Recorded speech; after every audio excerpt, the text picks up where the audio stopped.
terrorists take aim at America. The World Trade Center in New York and the Pentagon come under attack. Now, a live update.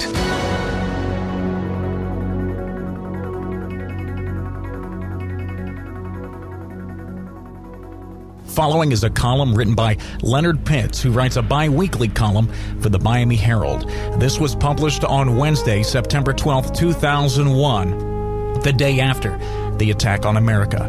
Mr. Pitts Jr. wrote, "It's my job to have something to say. They pay me to provide words that help make sense of that which troubles the American soul. But in this moment of airless shock, when hot tears sting disbelieving eyes, the only thing I can find to say, the only words that seem to fit, must be addressed to the anonymous author of the following. You monster, you beast, you unspeakable bastard. What lesson did you hope to teach us by your cowardly attack on our World Trade Center, our Pentagon, us? What was it you had hoped we would learn? Whatever it was, please know that you have failed. Did you want us to respect your cause? You just damned your cause. Did you want to make us fear? You just steeled our resolve. Did you want to tear us apart? You just brought us closer together. Let me tell you about my people. We are a vast and quarrelsome family, a family rent by racial, social, political, and class division, but a family nonetheless.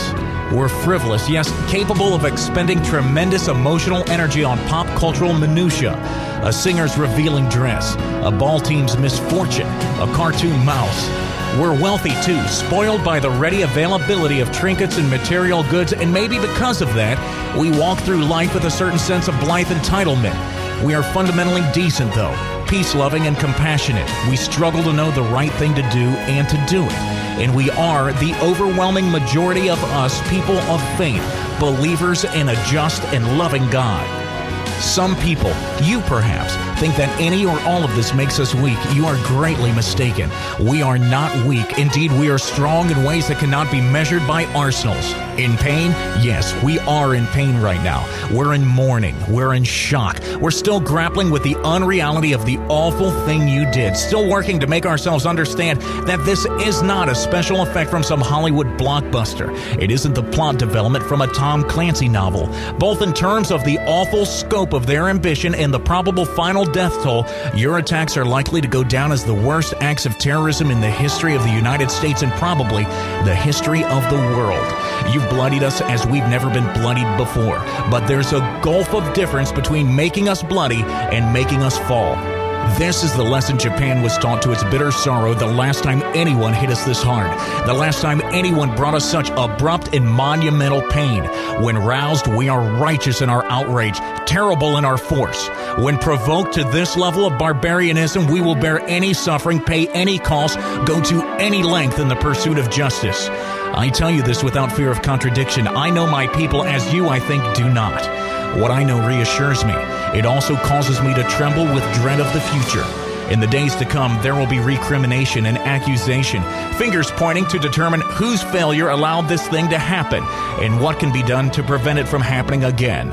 There will be heightened security, misguided talk of revoking basic freedoms. We'll go forward from this moment sobered, chastened, sad, but determined too, unimaginably determined.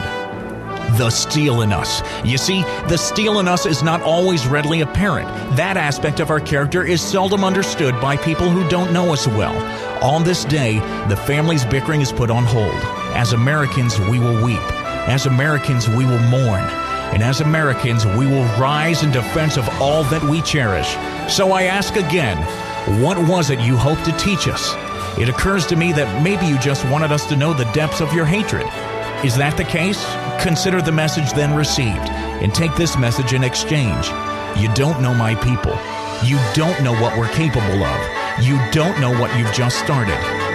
But you're about to learn.